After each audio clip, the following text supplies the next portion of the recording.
That was obvious at the time. They thought it would be incredibly politically damaging, and it is. But it also reveals something, I think, very troubling to a lot of Americans. Which is what? That we didn't know already.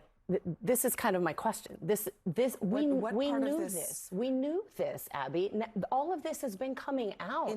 Well, we know this. I think there's a distinction between what we know right now and what we knew in December 2023, January 2023. Sure. Did we know that the president, when asked a simple question, could not finish sentences, couldn't recall dates of critically important things that happened in his own life? I don't think that was clear. In fact, the White House was saying quite the opposite.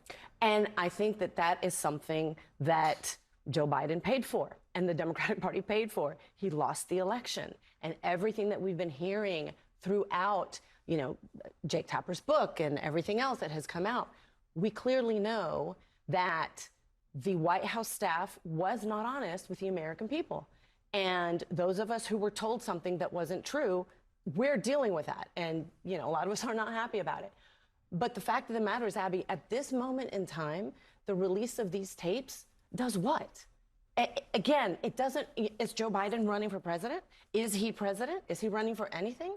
No. So I think that while this is something that I know the American people, many people think the American people have a right to know this, and so they do, and this is something that the reckoning has been happening already.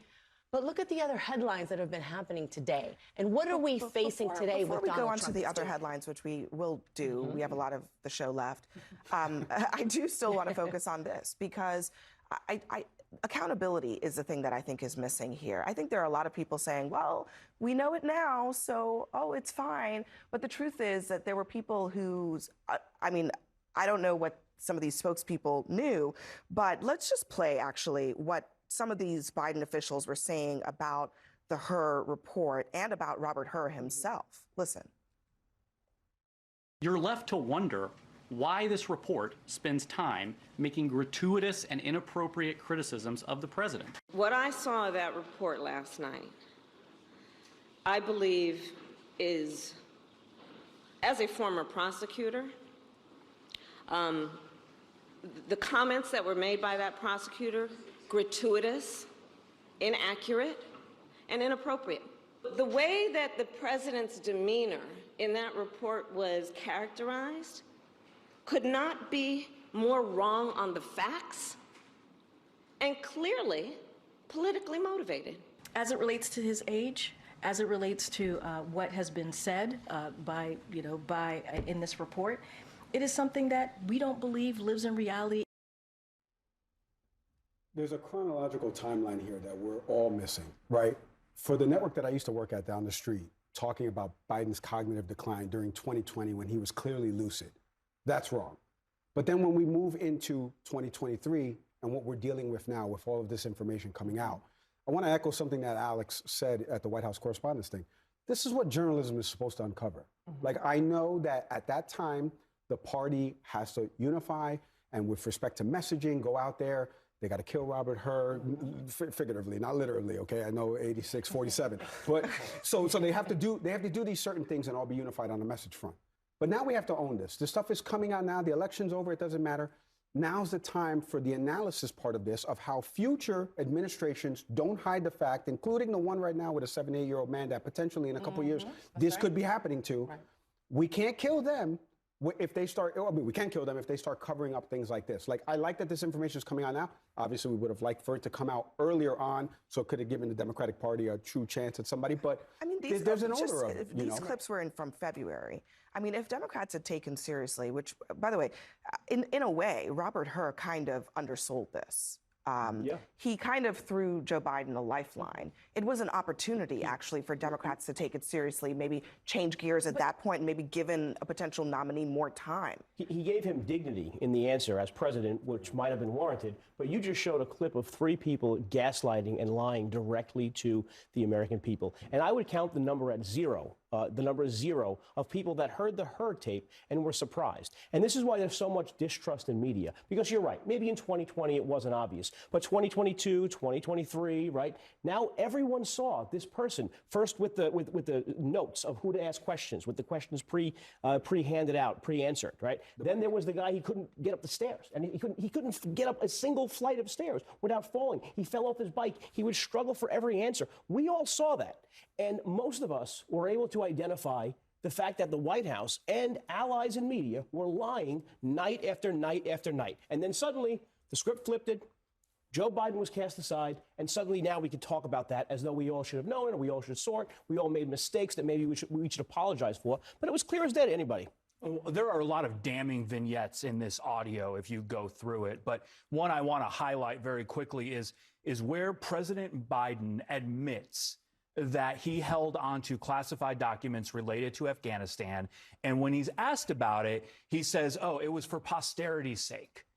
So he was admitting what the White House was telling us was just inadvertent, that all these documents were in boxes in his garage in Delaware inadvertently. Here's the president admitting that he knowingly kept the document, but then his attorney interjects, Bob Bauer, and he's like, no, he doesn't remember, we can't speculate. So in private, they were leaning into his forgetfulness. They were trying to use that to protect him from a criminal charge. Yet to the public, they were telling us, oh, he's sharp and he's lucid and he can recite the periodic table by memory. Pete, you left out the most important part. We saw we heard his attorneys stage managing Joe Biden in some of those extended audio clips. You have a guy who couldn't talk to attorneys who were essentially asking very simple questions, and he couldn't answer it without being stage managed and scripted and prodded by his own attorneys. He probably had to do that every day as president. That's why the American public, who was doing it for him? I mean, there's some stage managing going on with Donald, various people influencing him in the chair. Well, of course, not comparable. But I did want to say on the media front, just on your point about how it was a media cover-up, I think I see that rhetoric a lot. I think the media covered it pretty ferociously as they could from the outside. I think they were constantly talking about his acuity. They would cover his stumbles. They would cover what happened, with the bicycle. And I really think for me, it's a sad human story of a person who I really have a lot of respect for, who I think did really good job in office. The infrastructure bill, the Chips and Science Act. Absolutely. I think it would if we had a 65-year-old Biden, maybe we'd be in a different country. We wouldn't have to deal with the avalanche of chaos we have currently. But what I would just say is that I think on the media side, I don't think it was necessarily a media failure because I think they covered it ferociously. I just think now, as we have this context in hindsight, the real key thing was he shouldn't have run for re-election. He shouldn't have been president. He was not up to the task. Can I just jump on that? Because you talked about accountability. And you're right, that is incredibly important. I think at the end of the day, the accountability falls with Joe Biden. And frankly, probably with Jill Biden, too. Because that's true. But it also falls on the Democratic Party that he's the one ostracized people who said anything about Joe Biden, including attacking the media for even raising the issue of his age, when clearly it was an issue. I mean, there's accountability there, too. I completely agree. But at the end of the day, he's the one who promised that he was going to be a bridge, that he was going to be a one-term president, that he was not going to run for a second term. And then he didn't. He was forced into that by George Clooney. I mean, let's be honest. He was the only one who had the courage to say something. I want to play just one more part. This is the second day. It was a multi-day interview. And one of the reasons that Axios released, I guess, snippets of both days is because you can see a clear difference between day one, when the president was very tired, it seemed, and almost incoherent, and day two, which sounded like this. A lot has changed in terms of everything from the internet to the way in which we communicate with one another, that has fundamentally altered the ability. I've had this discussion with the press. Mr. President, I'm sorry to interrupt you. No, I'm sorry. Anyway, that's what I wanted to do. It had nothing to do with Afghanistan. Okay, that answered my question. And in a way, I mean, yes, he is speaking more clearly. He's finishing his sentences. He's speaking more quickly, but he's also rambling about something that he's not asked about. And so all of that, even the good day, seems to raise questions about what was going on with President Biden at that time. You know, the one thing I just want to piggyback on what Ahmed said in terms of the journalists covering this. So we did something recently on Can We Please Talk, where we went back just to listen to some of the White House press briefings. And I was telling you this, Abby, off air, about from KJP back in, you know, what, over the last year, whatever it was.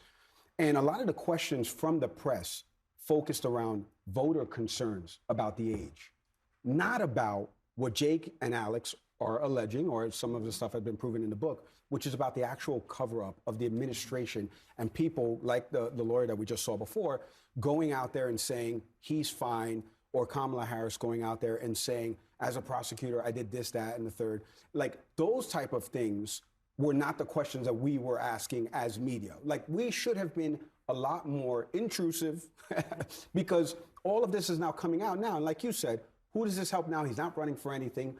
We all knew, like you said, Joe, we all knew he was an older man. But we knew it was being asked from the voter perspective, not from can he handle the next 4 years actually as president. He forgot Mitterrand died at like 92, and he thought he was still in France. Like, those are things that were just not being, in my opinion, super harped on with respect to the media. All right, we got to leave it there. Coming up next.